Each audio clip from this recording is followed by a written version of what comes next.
Hello, I'm going to go over some of the features in Whirligig, and today I'm going to go over the input menu. This is a brand new installation, so if I open it up, you'll see what it would like if once you first start it. So this is it.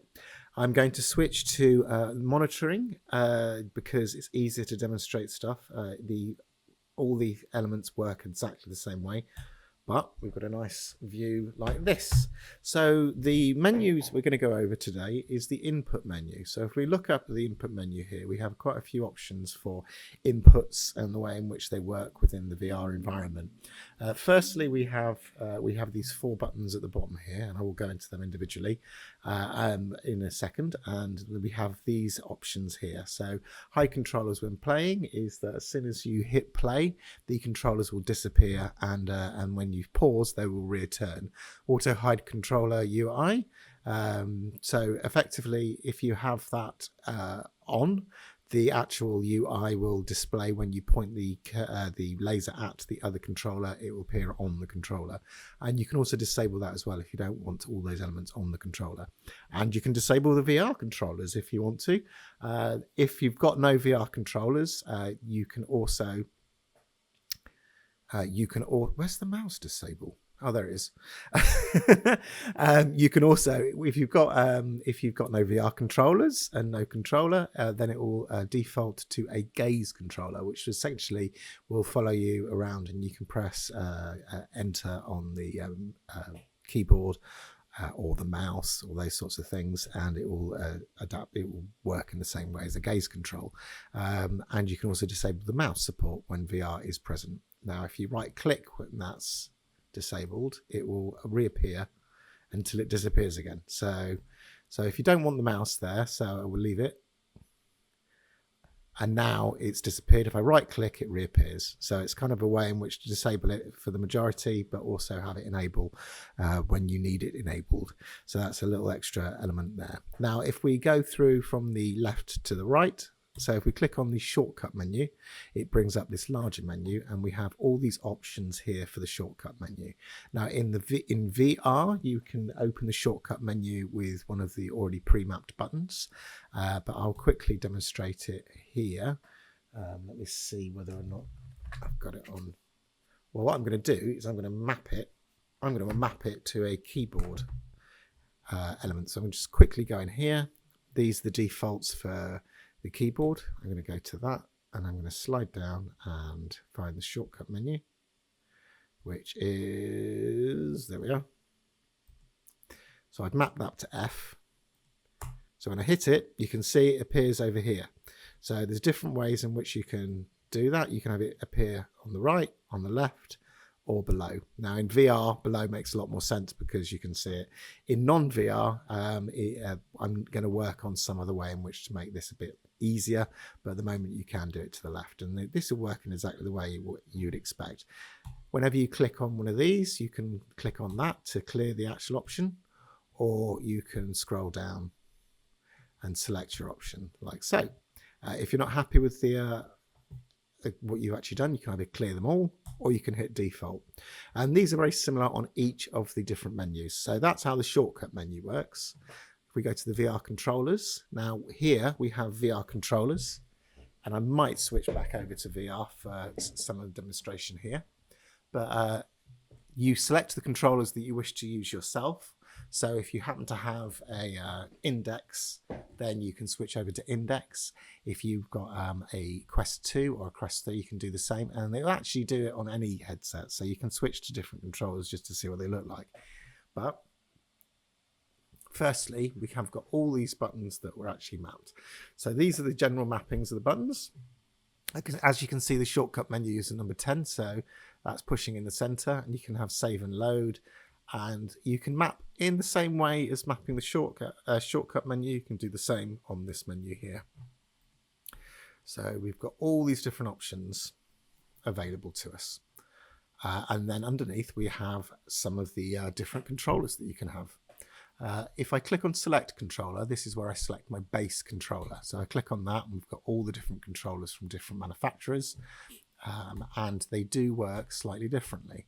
So the standard controllers that you see will give you the standard layouts, but this one has got a different layout, which you can choose to select the different elements. And the same with these, you've got much more buttons on the left and the right. The Vive, the index controllers are like this. Now, something that I've changed with the indexed controller is I changed the way in which the grip works, because the grip is very confusing for development. It works very well in certain circumstances, but not in others. And it is a grip map, so if you've got a different controller selected, every time you touch the grip, it will actually operate that button, which isn't necessarily what you want. So once you switch to these, then it will actually switch back to a more controller selection. So let's go back to, I'm currently on the Quest 3, so I'm going to go to there. And I'm going to go into the VR headset and show you what's going on in the VR headset. So interface, independent monitor. So we're in the VR headset. Let's see if we can find a controller. One of the controller's batteries are out, so I can demonstrate with the other one. So as you can see, we've got the controller here, and we can use this instead. So I'm going to use this instead. So if I go here, input there. So we've got the nice standard controller, but we have lots of different function controllers. So as you can see that, and we've got that one there.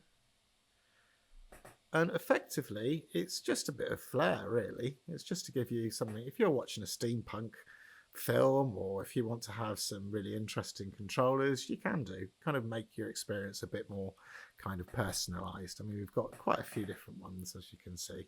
So yeah, and that works with different controllers as well. So if we do this one, we've got the single button in the middle instead.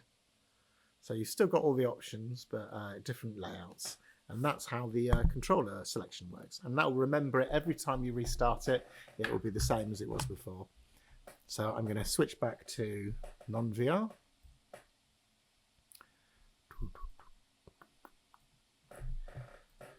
And continue the exploration. So if we go into here, so as we say, we've got these different options within here, and you can go through all the different ones, and you can flick through them up here, or you can select them through here. So if I go to the games controller, same thing as the VR controllers, but with your gamepad. But you've also got pan view with left stick and pan view with right stick. So when you click on that, if you've got a flat screen and you want to pan around with the flat screen, that will pan around with that stick. And again, if you can clear them all, and you can set default and they'll come back. So that's the way that one works. So we go to keyboard now. Keyboard is exactly the same as the alternatives, but it's with keys instead. You'll see there are some buttons here that are out that aren't selectable. And the reason behind that is because they're used for other things. So they can't be mapped to anything, those specific buttons, but everything else can be mapped, including the spacebar, which now has the play, pause and select option in it.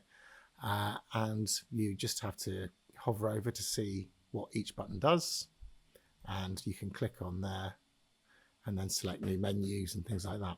And we have lots and lots of options to be able to map to different things. So it takes a lot of the different elements that you have within the player, such as gamma up and gamma down. Super sampling you can change as well. Stereo separation is very useful to map to something. We have a couple of extra menus. We've got a delete media. So if I select that one, which was G, so if I press G, you can then delete media, which you don't want to do because that's that specific one.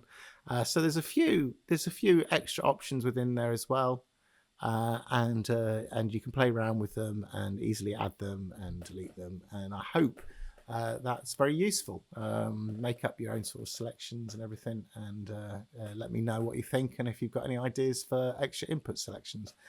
So until then, thank you very much.